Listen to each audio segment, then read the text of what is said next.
Testing, testing, 1, 2, 3, testing. Testing, testing, 1, 2, 3. Testing, testing, 1, 2, 3.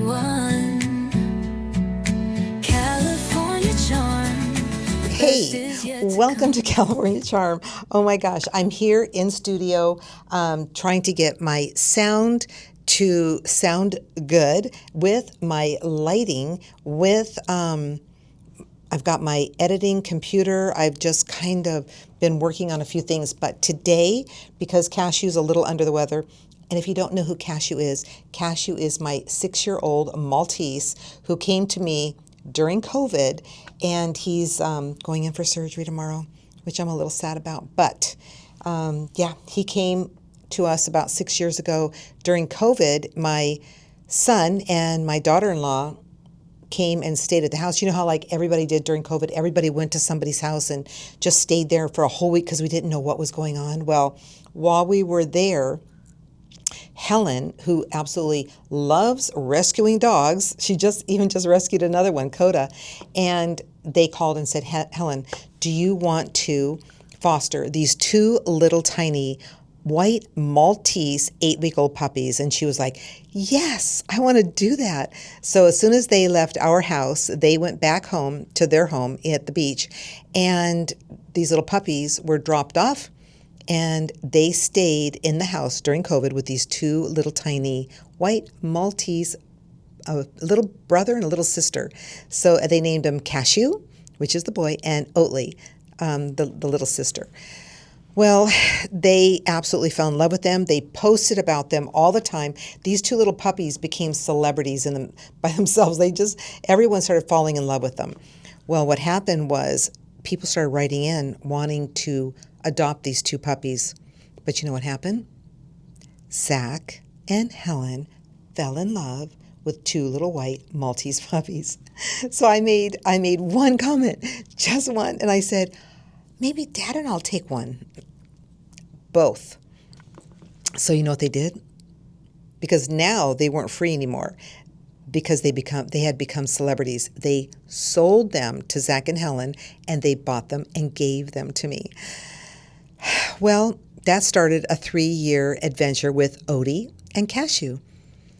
Well, it's been 6 years, and about 3 years ago, Odie got taken. She got taken by coyotes because, I don't know, somehow the slider gate got left open. She got out. Cashew was with her. I heard them barking. I looked out the window. I saw them in the middle of the street, and the coyotes were surrounding them, and I completely freaked out. I ran out. I couldn't save Oatly, and I ran after Cashew. And I screamed like I've never screamed before. And if you are a dog owner, a cat owner, a creature owner, you know when you fall in love with these animals and you know you're supposed to protect them, you go after them. So I basically screamed like I've never screamed in my life. And I finally got Cashew's attention because they had already taken Odie. They had already carried her off into the field. They were trying to lure Cashew, he's a little bigger.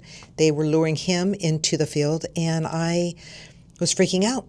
But I got his attention, and I finally got him back into the house and basically collapsed. I just couldn't believe that on my watch, Odie got taken. And something weird happens with grief, something strange. It's like, at first I didn't believe it. I had my assistant helping me that day, and Jeannie, and I was telling Jeannie, she's upstairs, which I knew Oatly wasn't upstairs, but something happens to your mind. You're like, she didn't really get taken. She didn't really get taken. It didn't really happen. It didn't really happen. But it did. It did happen. And after a couple hours, you kind of settle into it, and your nerves are still racked. You're just devastated with grief. And I went through that grieving period, and that was just a puppy. I grieved for 3 weeks for that little puppy, thinking I should have been better. I should have done more. I should have watched over her. I should have. And it wasn't my fault. And I know a lot of us blame ourselves when something like that happens to someone or something that's been put in our care. and we feel like we've let them down. So it took me quite a while to stop crying. Probably it was 3 weeks. And then I finally stopped crying. I forgave myself and I went on. And then I became Cashew's best friend. He would not leave my side.